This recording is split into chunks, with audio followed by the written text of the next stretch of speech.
You've heard it before, everything is negotiable, but what should you really push for and what should you just let go? Our Jen Fred and financial expert Dan Riccotto, they have some tips for you when it's time for cashing in.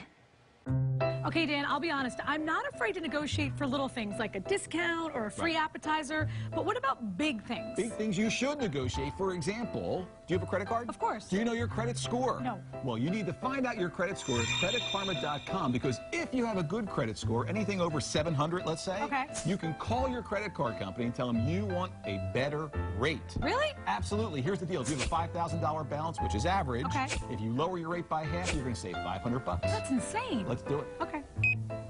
I know this sounds gauche, but in Florida, my parents' friends, a lot of them are having trouble, financial trouble, with their medical bills. Yikes, and it's not uncommon. 62% of all bankruptcies in this country are because of medical bills. Wow. It's huge, huge problem. So we have insurance, but we have deductibles the size of Wyoming. There's this new thing called a patient advocate. A lot of providers have them, insurance companies and hospitals. Check it out. You might be able to save some money using an advocate. Look at patientadvocate.org. If you have a big stack of bills, they can help you negotiate it down. Or you can call the hospital? Or you can call the hospital directly or your provider and say, look, I want to pay you, but you got to work with me. Okay, that's cool.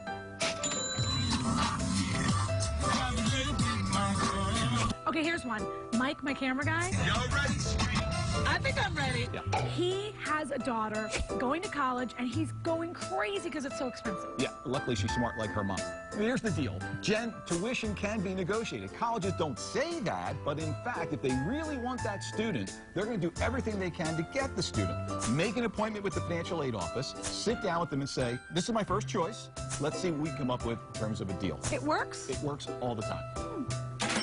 Okay, I know I'm a little slow. You've given us the big picture. Now I need more of the little details. How about everyday negotiating? Okay. First, be polite, but don't be shy. If you don't ask, you're not going to get it. Makes sense. All right? Next, always pay with cash when possible. It's often easier to ask for a discount or negotiate a discount if you're paying with cash. Also makes sense. How about the last thing? Make sure you're talking to the decision maker, right? Don't talk to someone who can't make the decision. Make sure you're talking to the right person. Ask for the supervisor. Always. Okay.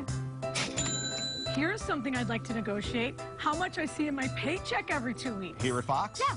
Some things can't be negotiated. We're doomed there, I'm afraid. We're cashing out. Okay.